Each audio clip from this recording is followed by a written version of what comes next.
Cumberland was talking about how he's enjoying playing off the ball a little bit more. He said he's known as more in a press situation. What have you seen from him playing more off? Like we said earlier in the offseason, for a guy as tall as he is, he's got good movement. It's not press or nothing. He can play off. He can mirror routes. He can come out of a break. And I think it's good he's working on that. It's easy to always do what you're good at, and you need to work at deficiencies that you may need to incorporate into your game, and he's done a good job of that. How has Jordan Davis gone about improving his pass rush moves? Well, it first started, towards the end of the 24 season. He got in better shape. He's a much better pass rusher in the 330s than he is what he was. And that to me is the biggest thing. I think he's 6'6", right? Or what is he, 6'0", 5'0", 7? We'll call it 6'6" for discussion. He needs to be 6'6" when it's to his advantage, and he needs to bend his knees and be 6'3" when he needs to be. And when you're in better shape, weighing less, that's easier to do, and you can do it for a longer time. And that's what's made his game take off. What are the offense implementing a new scheme?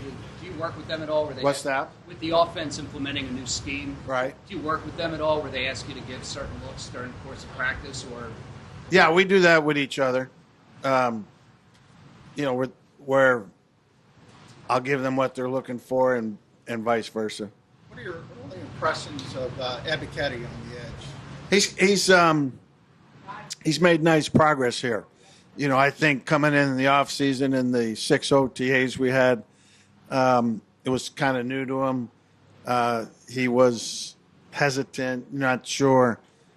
I think he's made a lot of progress in that manner and is having a much better camp. And him and some of the other guys are taking advantage of the reps they're gaining with Grenard being out for a while. With the two guys who are so good at football, who are how do you balance getting them the reps they need versus not pulling the team back? And then what are your impressions so far? Yeah, it's hard, because there's a health part of that too, to where you don't want them or one of in there against, say, your number one offense or even with your number one defense, because you're never quite sure what's going to happen. And it's going to take a long while. I mean, you guys can get off that topic. They're light years away. But I mean, from that perspective, you are invested in their development. Yeah. How do you balance all that? It's not easy. We are invested in their development, but not at the detriment of our team. You've spoken about trying to figure out the depth on the roster to feel comfortable with top-line guys. How long does it take in camp to know how you feel about the overall depth? It's different at every position with every player. For instance, Michael Carter right now, I feel good about him playing nickel, playing safety if need be. Maybe some of the other DBs that are in that bag, not so yet, but it doesn't mean they won't get there. We don't have a lot of new young players on defense. So most of the guys that are here have some background with us. So it should we should be able to make those decisions a little quicker. One of the guys who doesn't get talked about a lot, but the offensive players all raved about him on the scout team last year, Chance Campbell. What do you like about Chance? Yeah, don't sleep on Chance now. You guys, when you make your list out there. We like Chance. Chance is a good football player. Had some injuries earlier in his career that, set him back. But since the day we picked him up last year, he's shown that he's a football player, and we like him. Interesting, last year we picked him up the last week of the preseason game, and I don't remember the exact date. It was just a few days before the game, and he didn't need that acclimation period. You said before that your preference at off ball is to not sub in packages, if need be. But has Trotter done anything to kind of like put himself in the conversation of like certain looks you would play him as opposed to Campbell? Possibly. I mean, but Trott's had a very good camp. Trot, to me, along the same lines as we talked about with Makuba, looking better, moving better, playing better. And I just think it's not so much a conditioning and physical thing. It's more of knows what he's doing, seeing things quicker, faster, and playing faster. But he's had an excellent camp. It's the best I've seen him look since we've had him. I know it's a relatively small sample size still, but do you have a sense of Sean Mannion as a play caller and setting things up? No, because there's no scoreboard out there, and we're doing a lot of call-it periods to where it's not scripted, and to kind of get him acclimated that way. And it's good to do that, but it's not a game, and I wouldn't be worried. Like I told him, we obviously got the best of yesterday's practice by a long shot. But that's the way it's been the last 2 years in training camp. The defense has gotten the best of the offense. So, not to, be too concerned. As a follow-up to that, is there benefit for the defense seeing more under center, more play action than we might have been these past 2 years going into the season? Yeah. I mean, not that doesn't mean that there's a lot of teams that are primarily in the gun. There's some that on first, second down are a lot more under center. So this gives us a good look for those teams that we're going to be playing.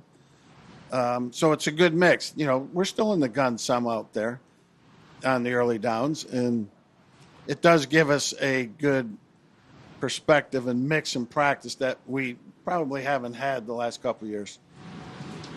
Andy Dalton was talking about pure progression yesterday. A lot of people point to you as why the league has gone to so much pure progression.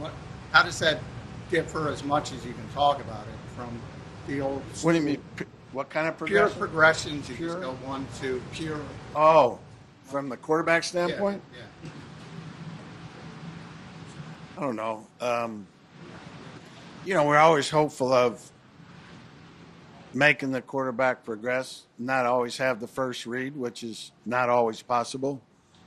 But, I'm not really sure what you're going at there.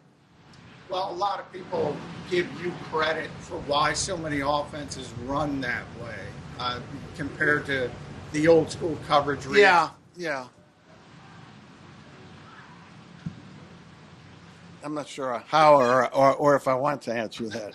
In these past 2 years, we played more nickel snaps than any team in the league. I don't think that's true, but we're high. Based on the numbers I've seen, is that based on the matchups you get, or is that you like to live out?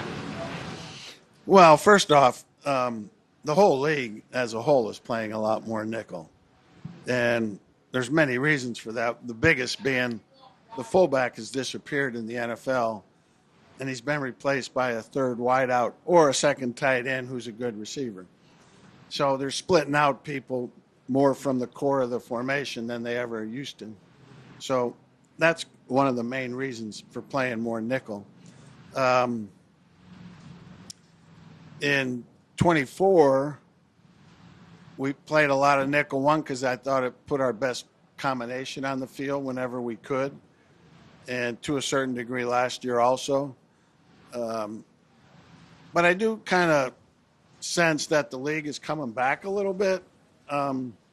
Not that there's an influx of a bunch of fullbacks right now, but they're maybe playing two tight ends. So I think there's a chance you'll see more base, not just from us, but from other people too. What's only the rise trade? Definitely going to improve their offense. We'll see how it does defensively. it'll be interesting. But do you see some of these other guys? I mean, Castellanos, Strom, Bader, Walker.